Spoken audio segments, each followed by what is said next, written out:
ঘূনাসুঁতি অসম আৰু অসমীয়াৰ এটি চিনাকি নাম। উপন্যাস সম্ৰাট ৰজনীকান্ত বৰদলৈদেৱে জনপ্ৰিয় উপন্যাস মিৰি জীয়ৰীৰ জৰিয়তে ঘূনাসুঁতিক সকলোৰে ওচৰত পৰিচিত কৰি গৈছে। জংকী পানেইৰ কথা মনত পৰিলেই ঘূনাসুঁতিৰ কথা মনত পৰে। সুধাকণ্ঠ ডক্টৰ ভূপেন হাজৰিকাৰ বোলো অ মিচিং ডেকাতি শীৰ্ষক গীতটোত ঘূনাসুঁতি গাঁৱৰ উল্লেখ আছে। মিচিং জনগোষ্ঠীৰে পৰিপূৰ্ণ ঘূনাসুঁতিৰ অনেক সুখ দুখ আছে অনেক কাহিনী। ঘূনাসুঁতিৰ অনেক কথা সামৰি ৰচনা কৰা হৈছে এখন সুখপাঠ্য গ্ৰন্থ। নাম ঘূনাসুঁতিৰ প্ৰেমগাথা। গ্ৰন্থখনৰ লেখক ডক্টৰ সদানন্দ পায়েং। গ্ৰন্থখন প্ৰকাশ কৰিছে গুৱাহাটীৰ আলিবাট প্ৰকাশনে। প্ৰচ্ছদ অংকন কৰিছে আকৰামে। গ্ৰন্থখনৰ মুঠ পৃষ্ঠা সংখ্যা হৈছে 118। লেখক জন্মসূত্ৰে ঘূনাসুঁতিৰ বাসিন্দা, বৰ্তমান চাকৰি সূত্ৰে নগৰীয়া। যদিও ঘূনাসুঁতিৰ পৰা আঁতৰত, তেওঁৰ মনটো কিন্তু ঘূনাসুঁতিতে ৰৈ আছে। ঘূনাসুঁতিৰ সুখ দুখ হাঁহি কান্দোন আনন্দ বিষাদ তেওঁ যেন এতিয়াও শুনে, বুজিবলৈ চেষ্টা কৰে ঘূনাসুঁতিৰ অসুখ। গ্ৰন্থখনত মুঠ 20টা প্ৰবন্ধ আছে। প্ৰতিটো প্ৰবন্ধতে ঘূনাসুঁতিৰ অতীত বৰ্তমান আৰু ভৱিষ্যতৰ এখন সুন্দৰ ছবি জিলিকি উঠিছে।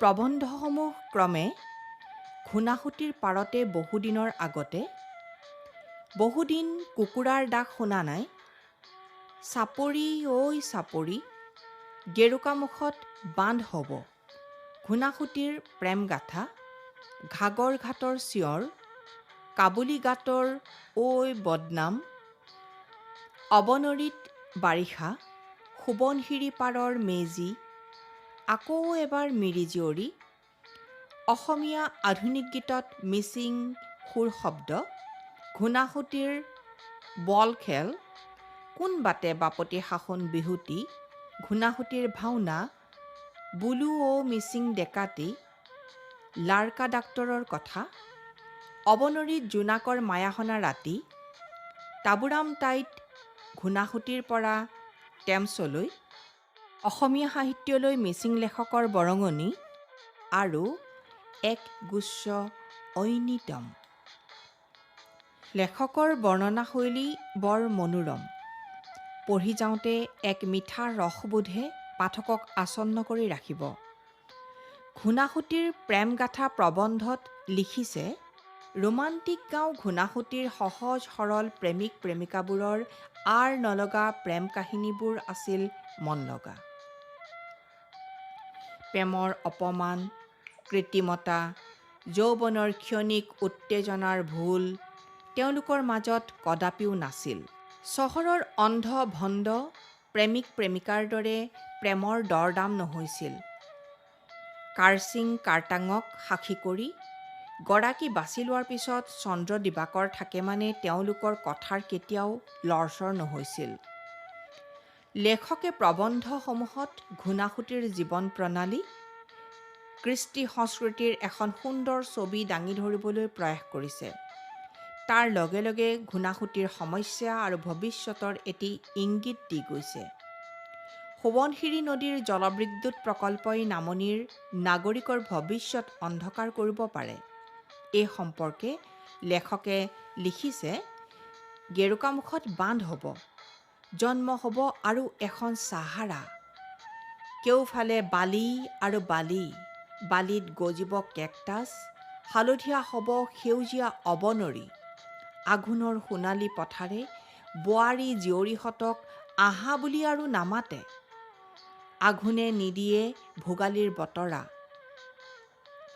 ক'ত সাজিব মেজি, কোনফালে নামিব গংগা, নিজম পৰিব গাভৰু ঘাট, ফাগুনৰ পছুৱাই উৰু উৰু নকৰে চেনেঙৰ মন, নাবাজে আলি আই লৃগাঙৰ মদাৰৰ ঢোল, গুমৰাগ গুমৰাগ। জংকীৰ বাঁহীৰ মাতত বলিয়া নহয় পানেই। পানী আনো বুলি নাযায় ঘাটলৈ। চিনাকি চৰাইবোৰ উৰি উৰি গুচি যাব অজান দেশলৈ। কলৈ বা যাবগৈ আজলি শিহুবোৰ? ঘূনাসুঁতিৰ অনেক কথা, অনেক খবৰ, অনেক সমস্যা গ্ৰন্থখনৰ পাতে পাতে। মনোৰম বৰ্ণনাৰেই ঘূনাসুঁতিৰ সকলোবোৰ দিশ আলচ কৰা যি শৈলী লেখকে ব্যৱহাৰ কৰিছে, ই আদৰণীয়।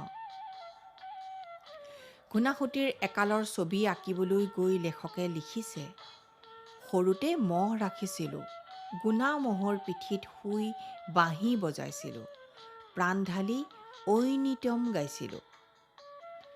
বাৰিষা ৰাতি গোৱালৰ পজাৰ পৰা শুনিছিলোঁ তীব্ৰবেগী সোৱণশিৰীৰ পকনীয়া, ডকা ফুটাৰ কলিজা কঁপোৱা শব্দ। মহৰ নেজত ধৰি সাঁতুৰি পাৰ হৈছিলোঁ কোবাল নৈখন। মাজে মাজে বাঘে গোজৰে, ফেউৰাই মাতে, ভয়ত হাত ভৰি কোচ খাই গৈছিল। বাৰিষা চাপৰি খহে, ডুবে। ঠাউনি নোপোৱা ক্ষীৰতী মহ পানীত উটি যায়। এটা কথা উল্লেখ নকৰিলে আলোচনা আধৰুৱা হৈ ৰ'ব। অসমৰ শিক্ষা জগতৰ মহীৰূহ স্বৰূপ তাবুৰাম তাইদেৱৰ জন্ম হৈছিল এই ঘূনাসুঁতি অঞ্চলতে। গ্ৰন্থখনত তেখেতৰ জীৱন পৰিক্ৰমা বৰ্ণনা কৰাৰ বাবে লেখক নিশ্চয়কৈ শলাগৰ যোগ্য। এটা কথা শেষত একাষাৰে ক'ব পাৰি যে ঘূনাসুঁতিৰ প্ৰেমগাথা অসমীয়া সাহিত্যলৈ মূল্যৱান সংযোজন। পাঠকসকলে গ্ৰন্থখন পঢ়ি ঘূনাসুঁতিক জানিব পাৰিব।